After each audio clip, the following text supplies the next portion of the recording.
Right, ఒక్క వాక్యాన్ని చూడండి. బైబిల్ గ్రంథాన్ని తెరిచి ఎబ్రీలకు రాసిన పత్రిక, అదే వాక్యానికి అనుగుణంగా ఎబ్రీలకు రాసిన పత్రిక బైబిల్ గ్రంథాన్ని తెరవాలి. ఇప్పుడు అందరూ కూడా చూడండి. 3వ అధ్యాయము 12వ వాక్యం. 3వ అధ్యాయం 12వ వాక్యం. సహోదరులారా, జీవము గల దేవునిని విడిచిపోవునట్టి విశ్వాసము లేని దుష్ట హృదయము మీలో ఇదిగో కండాల సంఘములో, కండాలలో ఉన్న బెరాకా ప్రార్థనా మందిరములో మీలో ఎవని యందైనను ఒకవేళ ఉండునేమో అని జాగ్రత్తగా చూసుకోండి. హల్లెలూయా. ఇంతకు అద్భుతమైన మాటను విన్నాం. విడిచిపోకూడదు అంటే ఎందుకు విడిచిపోతున్నారు అంటే అజాగ్రత్తగా ఉంటున్నాము విశ్వాస జీవితంలో. ఎందుకు మనము దేవుని నుండి దూరం అయిపోతామంటే విశ్వాసము లేని హృదయం వచ్చేస్తా ఉంది. ఏ హృదయము? అవిశ్వాసము వచ్చేస్తుంది. అందుకని ఇక్కడ మనం చూస్తున్నాము, సహోదరులారా, ఓ సహోదరి సహోదరుడా, జీవం కలిగిన దేవుడు ఆయన, సజీవుడైన దేవుడు ఆయన, సత్యస్వరూపైన దేవుడు ఆయన, నిత్య స్వరూపైన దేవుడు ఆయన, దేవతలకే దేవాతి దేవుడు ఆయన, ఆయనకు మించిన వారు ఇంకెవ్వరూ లేరు. అటువంటి గొప్ప దేవుని దగ్గరకు వచ్చి ఆయన దగ్గరికి చేరి ఆయన రక్షణ పొందుకొని, ఆత్మను పొంది, అభిషేకాన్ని పొంది, వాక్యాన్ని తెలుసుకొని, దేవుని పిల్లరా అన్య భాషలు పొంది బాగా దేవుళ్ళు ఎదుగుతున్నట్టుగా ఎదిగి ఎప్పుడో దేవుణ్ణి విడిచిపెట్టేసి ఎక్కడో మూలన పడిపోయి ఉంటే దేవుడు ఎంత బాధపడతాడు తెలుసా నాన్న? దేవుడు ఎంత దుఃఖపడతాడు తెలుసా? అందుకనే ఈ 2వ రోజు దేవుడు మనతో హెచ్చరికగా మాట్లాడుతున్నాడు. అమ్మలారా, అయ్యలారా, మీరు ఎవరినైనా విడిచిపెట్టి వెళ్ళండి, కానీ దేవుణ్ణి మాత్రం విడిచిపెట్టి ఏం చేయద్దండి, వెళ్ళకండి. దేవునికి మాత్రం దూరము కాకండి. చాలా మంది ఏం చేస్తున్నారంటే ఉత్సాహంగా, అంటే ఎప్పుడు రక్షించబడి దేవుని దగ్గరికి మందిరానికి వచ్చేటప్పుడు ప్రారంభంలో ఉత్సాహంగా తంజావూరు అని చెప్పి ఏమో ప్రార్థనకు రావడమేమో, బైబిల్ ఎత్తుకోవడమేమో, పరిగెత్తుకొని రావడమేమో, ప్రార్థన చేయడమేమో, హల్లెలూయా స్తోత్రాలు చెప్పడమేమో, ఎంత ఉత్సాహం. ఈ విశ్వాసి ఎక్కడికో వెళ్ళిపోబోతున్నాడు అనుకుంటా ఉంటాం. చివరికి ఆడో పడిపోయి ఉంటాడు. దేవునికి స్తోత్రం. నా ప్రియ సహోదరి సహోదరుడా, జీవం గల దేవుణ్ణి విడిచిపోయేటువంటి దుష్ట హృదయము ఒకవేళ అంటున్నాడు, మామూలుగా ఉండకూడదు కూడా, ఒకవేళ ఎవరి యందైనను మీలో ఎవరి యందైనను ఉన్నదేమో అని జాగ్రత్తగా చూసుకోండి. ఈ దినమున మీరు జాగ్రత్త పడండి. ఎందుకంటే ప్రభు రాబోతున్నాడు. ఆయన విడిచిపెట్టి ఆయనకు దూరంగా ఉండి ఏమాత్రము కూడా ఏ ఆశీర్వాదాన్ని పొందలేవు, ఒక్క దీవెన కూడా పొందలేవు. అందుకని ప్రభు స్వయంగా ఒక మాట అన్నాడు. అద్భుతమైన యేసు ప్రభు స్వయంగా చెప్పిన మాటను చదువుతారా? యోహాను సువార్త 15వ అధ్యాయం తీసుకునండి. యోహాను సువార్త 15వ అధ్యాయంలో యేసు ప్రభుల వారు అద్భుతమైన ఒక మాట చెప్పాడు. చాలా తేటగా స్పష్టంగా మన వాళ్ళకందరికి బాగా ఉప్పు రాసి కారం రాసి బాగా నూరి అట్టే పూసినట్టుగా అద్భుతంగా హృదయంలో అద్దుకునేటట్టు ఒక అద్భుతమైన మాట చెప్పాడు. ఆ మాట ఏంటంటే 5వ వాక్యంలో రాయబడింది, చదవండి. ద్రాక్షావల్లిని నేను, తీగలంతా మీరు. చూడండి మా, ద్రాక్షావల్లి ఎవరంట? దేవుడు యేసు ప్రభు. ద్రాక్షావల్లిని నేను, మీరందరూ ఎవరంటమా? మనమందరం తీగలమంట. ద్రాక్షావల్లి ఎవరు? యేసు ప్రభు. చెప్పండి ఎవరు? అందుకనే యేసు ప్రభు తేటగా చెప్తున్నాడు, ద్రాక్షావల్లిని నేను, తీగలు మీరు. ఎవడైతే నా యందు నిలిచి ఉండునో, నేను ఎవరి యందు నిలిచి ఉండునో వాడు బహుగా ఫలిస్తాడంట. హల్లెలూయా. ఎవరు నాలో ఉంటాడో, నేను ఎవరిలో ఉంటానో వాడు ఎప్పుడు కూడా ఏమాత్రము కూడా ఫలము లేకుండా ఉండడు, బహుగా ఫలిస్తాడు. ఫలభరితమైన జీవితాన్ని దేవుడు ఇస్తున్నాడమ్మా. హల్లెలూయా. నీవు ఈ భూమి మీద ఫలించాలంటే, ఒక ఫలభరితమైన జీవితమును జీవించాలంటే, దేవుడు నీలో ఉండాలి. నీలో నీలోకి దేవుడు రావాలా, దేవుడు నీ యందు నిలిచి ఉండాలా. హల్లెలూయా. అలా ఉంటేనే నువ్వు బహుగా ఫలిస్తావు. లేకపోతే ఫలములే, కాయాలా, పిందెలా. అప్పుడు చెప్తున్నాడు, నాకు వేరుగా ఉండి మీరేం చేయలేరు నాన్న. అంటే నాకు దూరంగా ఉండి నన్ను విడిచిపెట్టేసి నాకు దూరం అయ్యి ఇదిగో నువ్వేం చేయలేవు అన్నావు. చేస్తాను అని నువ్వు విర్రవీగి చేసావా, ఏది ఫలించదు, ఒక్కటి కూడా ఫలభరితంగా మారదు, అన్ని నష్టాలే. దేవుని విడిచిపెట్టేసి నువ్వు ఏమైనా ఏ పనైనా చేసినావు అనుకో, ఫలిస్తుంది నాన్న? చెప్పండి నాయన. దేవుడే చెప్తున్నాడు, మనం దేవుణ్ణి పక్కన పెట్టేసి, దేవుణ్ణి దూరం పెట్టేసి, దేవుణ్ణి విడిచిపెట్టేసి, రక్షణను విడిచిపెట్టేసి, ఆ రక్షణను నిర్లక్ష్యం చేసి ఏదేదేదో చేయాలనుకుంటున్నాం. పెళ్ళిళ్ళు చేస్తాం, ఆ పెళ్లి కాస్త పెటాకులు అయిపోతుంది కదా. ఇంక లేకపోతే బావి తవ్వుతాం, లేకపోతే బోర్ వేస్తాం, ఆ బోర్ కాస్త ఏమైపోతుంది, నీళ్ళు లేకుండా ఇదైపోతుంది. లేకపోతే బండి కొంటాం, ఆ బండి కాస్త ఏమైపోతుంది, ఏమో అయిపోతుంది. మొత్తం మీద దేవునికి స్తోత్రం. ఒకవేళ నువ్వు ఏదైనా చెయ్యి, నాకు వేరుగా ఉండి నువ్వు ఏమి చేయలేవన్నావు, చేయలేరు కూడా. నేను చేస్తానని విర్రవీగిన వాళ్ళందరూ అయ్యో నష్టాల్లో కష్టాల్లో మునిగిపోయి ఉన్నారమ్మా. ఎన్ని కష్టాలు తెలుసా, ఏమి వాళ్ళకి తెలియదు. ఇంకా ఎందుకు నాకు ఇంత కష్టం వస్తూ ఉంది, ఎందుకు ఇంత బాధ వస్తూ ఉంది, ఎందుకు ఇంత శోధన వస్తూ ఉందని కొంచెం మన జాగ్రత్తగా ఆలోచించనక్కర్లా. జ్ఞానం ఉండేవాళ్ళు, తెలివి ఉండేవాళ్ళు ఆలోచించాలిగా.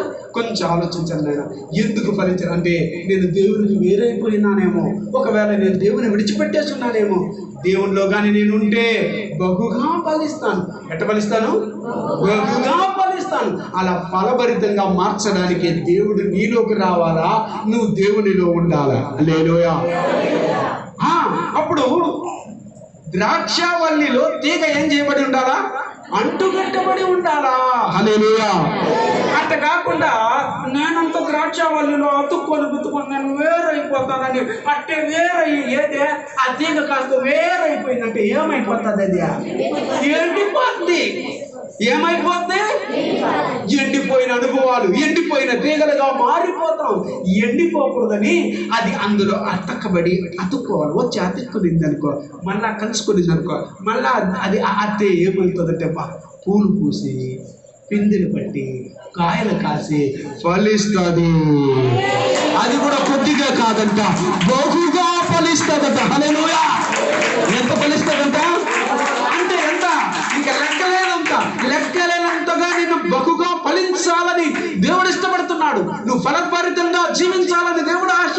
కాదు నేను దేవునికి దూరంగా ఉండి ఏమైనా చేసేస్తాను అనుకుంటున్నాడు మనిషి. హల్లెలూయా. ఏదైనా చేయగలుగుతాడంటే నాకు వేరుగా ఉండి మీరు ఏమి చేయలేరు అనేసాడు మా దేవుడు కదా. సరే, బైబిల్లో ఒక తండ్రికి 2 కుమారులు ఉన్నారు. తండ్రిని విడిచిపెట్టేసి బహు దూరంగా వెళ్ళిపోతున్నాడంట. ఆస్తినంతా పంచుకొని ఏం చేశాడంట అంటే ఇప్పుడు తండ్రి నుండి ఏమైపోయినాడు, వేరైపోతున్నాడు. తండ్రిని విడిచిపెట్టేస్తున్నాడు, తండ్రి ఇంటిని విడిచిపెట్టేస్తున్నాడు, తండ్రి ప్రేమను వదిలిపెట్టేస్తాడు. ఆ తండ్రి ప్రేమను నోచుకోలేకుండా వీడికి కావాల్సింది ఏంటంటే ఇదిగో ఆస్తి కావాలా, పదవి కావాలా, ఇంకా నేను గొప్పగా ఉండాలా, నన్ను అందరం ఎక్కిచ్చేయాలా అన్న గొప్ప ఆలోచనతో వీడు ఏం చేసేస్తే ఈడ ఉంటే ఎవరితో, తండ్రితో ఉంటే ఇవంతా కుదరదు, మన కథలంతా సాగదు. ఇదిగో మనం దూరదేశం వెళ్ళిపోయినామంటే మన కథ ఎట్టయినా సాగిపోతుంది, ఎట్టయినా చేసుకోవచ్చు అని చెప్పి ఆస్తినంతా పంచుకొని విడిచిపెట్టేసి తండ్రి, చూడండి దుష్ట హృదయం వచ్చేసింది. తండ్రిని విడిచిపెట్టి ఏం చేశాడంటే దూరం అయిపోయినాడమ్మా. దూరం అయిపోయి ఏమైనా సాధించాడా, ఏమైనా పొందుకున్నాడా, ఏమైనా మేలు వచ్చిందా అని చూస్తే నథింగ్ నాయన, నథింగ్. ఏమి పొందుకోలేదు. పోయినాడు, ఉన్న డబ్బులంతా ఖర్చు అయిపోతుంది. ఎవరి దగ్గర అంటే దుర్వ్యాపారం చేత నష్టమైపోయినాడు. ఇదిగో వేశ్యలకి చేంజ్ చేశాడు, నష్టమైపోయినాడు. మొత్తం ఖాళీ అయిపోయింది. ఒట్టి చేతులతో నిలబడుకున్నాడు.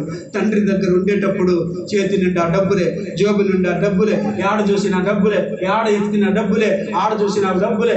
ఓయమ్మా ఎట్టున్నాడంటే శరీరంగా ఉన్నాడమ్మా, దీవెనకరంగా ఉన్నాడు. అలా ఉన్న వ్యక్తి ఈరోజు ఏం చేశాడంటే ఏమి లేడైపోయినాడమ్మా. ఇవన్నీ పోగొట్టుకున్నాడు. వస్త్రాలు లేదు, ఇది లేదు, కనీసం తినడానికి కూడా తిండి లేనంత భయంకరమైన దుస్థితికి దిగజారిపోయాడమ్మా. ఎట్టుంటుంది ఒకసారి ఆలోచించున్నాడు. సరే, ఏదైనా పోయి పని చేస్తామంటే పనికి పోతే ఒక్క పని కూడా నిరంతరంలే, ఎప్పుడు పని అని అంటూ ఉన్నాడు. ఈయనకి నీ పని లేదు పోరా అంటారు. ఏందో స్థిరం లేదు, స్థిరపరించ అట్లా పోతే ఏదో ఒక పంతుల కింద వేపదామని చెప్పి నేరుగా పంతులు మాస్టర్ దగ్గర పోయినాడు. యజమాని దగ్గరికి, సార్ మీ దగ్గర ఉన్న పంతులన్నా మేపుకుంటాను, కొంచెం ఇస్తారంటే పంతులు పోయమ్మా. లేదు సార్, నాకు ఆనందం, నేను చాలా రోజులు అయింది సార్, దాని పోషణకి ఏమీ లేదు, అదేనా ఇవ్వంటే పోయినాడు. చూస్తే ఆయన తిండి సరిగ్గా పెట్టలే. ఎవరికి? ఆ పంతుల యజమానుడు. తిండి దొరకలే, వస్త్రములే, డబ్బులే చేతులు. చూశాడు, ఆకలికి అలమటించిపోతున్నాడు, అల్లాడిపోతున్నాడు. తట్టుకోలేక ఉండలేక అయ్యో పందులు కొట్లు ఆనందంగా ఉరుగురు తింటా ఉంటే, ఓ అమ్మ, ఈ పందులకే కడుపు నిండా ఆనందం అంతా ఉంది, నా కడుపుకి అన్నం లేదని చెప్పి పందులతో మధ్యలో దూరినాడు. వీడు దూరి తిందామని పందులు పోయి వదులుతాదా? వీడు పోయేలోపే పందులు లచ్చకు తినేసింది. కనీసం పందులు పొట్టు కూడా అతనికి ఏం లేదంట, దొరకలేదంట. ఎంత కాని కూడా దొరకలేదు. తండ్రికి వేరైపోయావయ్యా, తండ్రిని విడిచిపెట్టేసావయ్యా, ఆయనకు దూరం అయిపోయావు. కాబట్టి ఈ దుస్థితి, ఈ పరిస్థితి. రైట్, ఆఖరి ఇంకా పుట్టు కూడా దొరకలేదు. ఇప్పుడు తలుచుకున్నది, అయ్యో నా తండ్రి దగ్గర ఎంతమంది పనిచేస్తున్నారు, ఇంతమంది మా తండ్రి దగ్గర ఉండారే, ఇంతమంది వచ్చి నా తండ్రి ఇంట్లో పనులు చేసుకుంటున్నారే, ఎంత ఆనందంగా ఎంత సంతోషకున్నారే, ఒకరిని ఆకలితో పెట్టలేదే నా తండ్రి దగ్గరికి వెళ్ళిపోతా. బుద్ధి వచ్చిందంట. ఏమొచ్చిందంట అంటే అప్పుడు ఎందుకు దూరం అయినాడు? బుద్ధి లేకుండా దూరం అయి కూర్చున్నాడు. చూడండి, ఎప్పుడైతే బుద్ధి వచ్చిందో, బుద్ధి వచ్చిన తర్వాత ఏం చేశాడంట? నేను ఏమనుకుని వచ్చాడు? అయ్యా, ఇంకా నేను అతని కుమారుడిని అనిపించుకోవడానికి నాది ఏ అర్హత లేదు. దగ్గర ఉన్న కూలి వాళ్ళలో ఒక కూలివాడుగా నేను చేరిపోతాను, నేను కూలి చేసుకుంటాను, కూలి నాన్న తీసుకొని నా బతుకుతాను, కడుపు నిండా అన్నమైనా దొరుకుతుంది అని చెప్పి ఎవరి దగ్గర? కన్న తండ్రి దగ్గర, సొంత తండ్రి దగ్గరికి వచ్చి చేరిపోదామన్న ఆలోచనతో వచ్చేసినాడు. మా వస్తా ఉంటే వాళ్ళంతా దూరంలో ఉండేటప్పుడే తండ్రి రెండు చేతులు చాపి ఎదురు చూస్తున్నాడు. అయ్యో, నా బిడ్డ నన్ను విడిచిపెట్టి చనిపోయాడే, నా బిడ్డ మరలా వస్తాడా? ఎప్పుడు వస్తాడు? అప్పటి నుంచి తండ్రి హృదయం వేదన, బాధ. ఇన్ని రోజులుగా పెంచాను, ఇన్ని రోజులు పోషించాను, ఇన్ని రోజులు అన్నీ చూసుకున్నాను, ఈ రోజు పెరిగి పెద్దోడైపోయి తోక మర్చిపోయి ఇదిగో రెక్కలు వచ్చేసి నన్ను విడిచిపెట్టి ఎదురు కూర్చున్నాడే. ఎప్పుడు వస్తాడా? పోయినా పర్వాలేదు, వాడు తప్పు చేసినా పర్వాలేదు, వస్తాడేమో తండ్రి రెండు చేతులు చాపి ఎదురు చూస్తున్నాడమ్మా. విడిచిపోయిన బిడ్డ మళ్ళా రావాలని ఎదురు చూస్తున్నాడు తండ్రి. అంత దూరంలో చూసేలోపు తండ్రి చూడండి, ఆయన ఎంత ప్రేమమయుడు, ఎంత శక్తి కలిగిన దేవుడు, దుగో ఎంత కనికరం కలిగిన దేవుడు. ఆ బిడ్డ మీద అయ్యో నా కుమారుడు వచ్చేసినాడని పరిగెత్తుకొని దిగి అతన్ని ఎదుర్కొని పోయి అతన్ని మెడ మీద పడి అతన్ని కౌగిలించుకొని అతన్ని ముద్దు పెట్టుకుని నా కుమారుడు వచ్చేసాడని పండగ చేసుకుంటున్నాడమ్మా. హల్లెలూయా, హల్లెలూయా, హల్లెలూయా. ఆడపోయినావురా, ఏం తిన్నావురా, ఏం చేసుకున్నావురా, ఏంట్రా ఆడపడుకున్నావురా, ఏమిటి అయిపోయినావే, తల ఒక వేషం, గుట్టలో ఒక వేషం, అసలు ఏమీ లేదే, తిని ఎన్ని రోజులు ఎముకలుగా వచ్చేస్తుంటాయా? ఇంతకుముందు అట్లా హీరోలాగా ఉన్నావు కదరా, నా దగ్గర ఎంత హ్యాపీగా ఉన్నావు కదరా, ఇప్పుడేమో ఎముకలు మొహం వేసుకొని వచ్చిండావే. అయ్యో తండ్రి అతను చూసినప్పుడు ఎంత బాధపడిపోయినాడు తెలుసా? చూడండి, తండ్రి హృదయం అలాంటిది. తండ్రి వెంటనే ఏడారా, ఉంగరాలు ఏడరా, కాళ్ళకు చెప్పులేడరా, వస్త్రం లేడరా, ఇవన్నీ నీకు వేసి పంపించాను, మెడలో చేయలేడరా. ఏం పోయింది నాన్న, ఏం పోయిందిరా, ఎక్కడ పోయిందిరా నాన్న? నీ కూలి వాళ్ళు ఒకరిగా చేర్చుకొని ఆయన చాలు, ఇంకొద్దు నాయన, ఇక నిన్ను విడిచి వెళ్ళను నాయన అని చెప్పి ఆయన కాళ్ళ వెళ్ళబడ్డా. ఇదిగో అతను చేర్చుకొని దేవుని పిల్లారా ఫస్ట్ రే ఎవర్రా అక్కడ రండి, ఇక్కడ కుమారుడు తప్పిపోయినాడు, మళ్ళా వచ్చాడు, ఇప్పుడు నా నుండి దూరం అయినాడు, మళ్ళా వచ్చాడు. ఇదిగో ప్రశస్తమైన వస్త్రాలు ఇచ్చాయి, ఇదిగో ఉంగరం తీసుకురారా రే, ఉంగరం తొలగించండి రా. అప్పుడు పోగొట్టేస్తున్నాడు కదా సార్. నా కుమారుడు ఎన్నైనా పోగొడతాడు, నా దగ్గర ఉంది, ఎన్నైనా ఇస్తా. ఇప్పుడు నా దగ్గరకు వచ్చాడు కదా, తీగ వేరయ్యింది, వేరైన తీగ మళ్ళా వచ్చింది, ఇప్పుడు అతుక్కోవడానికి వచ్చిండాది. హల్లెలూయా. మళ్ళా నేను ఏదేదైతే పోగొట్టుకున్నాడో పోగొట్టుకున్నది సమస్తమును నేను ఇస్తాను. Hallelujah. Praise the lord. Hallelujah. అన్నిటినీ సమస్తాన్ని దేవుడు ఇచ్చేశాడు, మొత్తం ఆ తండ్రి ఇచ్చేశాడు మొత్తం అతనికి. ఎంత అద్భుతంగా చూడండి. ఈరోజు కన్న తండ్రిని దుఃఖపెట్టి, కన్న తండ్రిని బాధ పెట్టేటువంటి తల్లిదండ్రులను బాధ పెట్టేటువంటి కుమారులు ఎంతో మంది, వేదన పరిచే కుమారులు ఎంతమంది ఉన్నారు. దేవుని బిడ్డలారా, ఎట్టి పరిస్థితులను నీ కన్న తల్లిని కన్న తండ్రిని ఏమాత్రం కూడా ఏం చేయొద్దు, దుఃఖపరచద్దు. నీ ఆత్మీయ తండ్రిని దుఃఖపెట్టద్దు. నీకు క్షేమం కాదది, నీకు ఆశీర్వాదము కాదు. కనుక తల్లిదండ్రులు ఒక్కగానొక్క కుమారుడు, ఒకగానొక్క కుమారుని కని అల్లారు ముద్దుగా పెంచారు, బాగా చదివిపించుకున్నారు, బాగా పెంచారు. ఓకే, ఆ కుమారుడికి వివాహం కూడా చేసేసారు. చేసిన తర్వాత పాప వాళ్ళ నాన్నగారు చనిపోయారు. చనిపోయిన తర్వాత తల్లి ఒంటరిగా ఉంది. భార్య దగ్గర పోరు, భార్య దగ్గర పోరు. మీ అమ్మని ఎవరన్నా చేర్చేయి, మీ అమ్మని నేను చూడలేకపోతున్నా, నా వల్ల కాదు. చూడండి, పెళ్ళి అయ్యేటప్పుడు పెళ్ళిలాగా ఉంటారు, పెళ్ళి అయ్యి ఇంటికి వచ్చిన తర్వాత పులులు అయిపోతారు. కొంతమంది ఏడికి వచ్చిన తర్వాత, అత్తగారింటికి వచ్చిన తర్వాత వచ్చేటప్పుడు పిల్లి మొహాలు వేసుకొని వస్తారు. ఇక్కడికి వచ్చేటప్పుడు ఏం చేస్తారు, తొడగొడతారు. అంటే నాదే రాజ్యం అని వెళ్తారమ్మా ఒక్కొక్కరు. దేవునికి స్తోత్రం, సంతోషం, హల్లెలూయా, మంచిది. అట్లా మీ అమ్మనా ఉండాలా, నేనైనా ఉండాలా, ఇద్దరు ఎవరు కావాలో తెలుసుకోరా మర్యాదగా అనేసింది. అమ్మా దేవునికి స్తోత్రం. బాధపడ్డాడు. సరే, మన అమ్మను ఎటన్నా అనాథాశ్రమంలో పోయి తీసుకెళ్ళి చేర్చేద్దామని తీసుకెళ్ళి పాపం అనాథాశ్రమంలో తీసుకెళ్ళి చేర్చేశాడు. అమ్మను ఏ రోజు పోయి చూసినోడు కాదు, అమ్మను పట్టించుకున్నాడు కాదు, ఆమె మంచి చెట్లు చూసుకున్నాడు కాదు. కొంతకాలం అయిపోయింది, కొంతకాలం జరిగిపోయిన తర్వాత ఆ అనాథాశ్రమంలో నుండి ఫోన్ వచ్చింది వీడికి. ఎవరికి? ఆ కొడుక్కి ఇదిగో మీ అమ్మ సీరియస్గా ఉంది, వచ్చి చూడు, లాస్ట్ తరుణం ఇది అనేలోపు కొట్టు మిట్టాడుతూ పరిగెత్తుకొని వెళ్ళాడు. ఇదిగో కోడలను పిలిచాడు. మా అమ్మకు బాగలేదంట, గో అది ఆడని పోయి సాగని పో, దాన్ని చూసేదాన్ని కూడా పో మర్యాదగా అనేసింది. ఆమె కూడా గట్టుంది చూడాలి అంతే. సరే పోయినాడు. పోయి చూస్తే ఆ తల్లి ఆ కుమారుని పట్టుకొని ఎంతో ఆప్యాయంగా, నాన్న అయిపోయింది, నేను వెళ్ళిపోతున్నాను రా, ఈ లోకాన్ని విడిచిపెట్టి నేను చచ్చిపోతున్నాను. అయితే ఈ అనాథ ఆశ్రమంలో ఒక ఫ్యాన్ లేదురా, ఒక ఫ్రిడ్జ్ లేదురా, అనేక మంది సర్దీలు తాగుతున్నారు, చెమటలకి అల్లాడిపోతున్నారా, ఆకలికి అలమటించిపోతున్నారా. ఇక్కడ ఏదేది కొరతగా ఉందో ఆ కొరతలంతా తీర్చురా, కొంచెం నా ఆకలి చివరి కోరికరా ఇది అనిందంట. ఏమ్మా, ఎందుకుమా, ఇప్పుడు చచ్చిపోతున్నావు కదా, ఇది చచ్చిపోయేటప్పుడు ఇవన్నీ ఎవరి కోసం నేను చేయాలా, ఎందుకోసం చేయాలా, నువ్వు ఉండేటప్పుడు చేస్తుంటే ఇవన్నీ నువ్వు అనుభవించుంటావు. ఇక్కడ అనాథాశ్రమంలో ఈ వసతులన్నీ లేదు కదా, ఇప్పుడు నువ్వు ఉండేటప్పుడు నేను చేస్తుంటే నువ్వని అనుభవించుంటావు, ఇప్పుడు నువ్వు కూడా చచ్చిపోతున్నావు, ఇంకెవరి కోసం చేయాలా నేను మా అన్నాడు.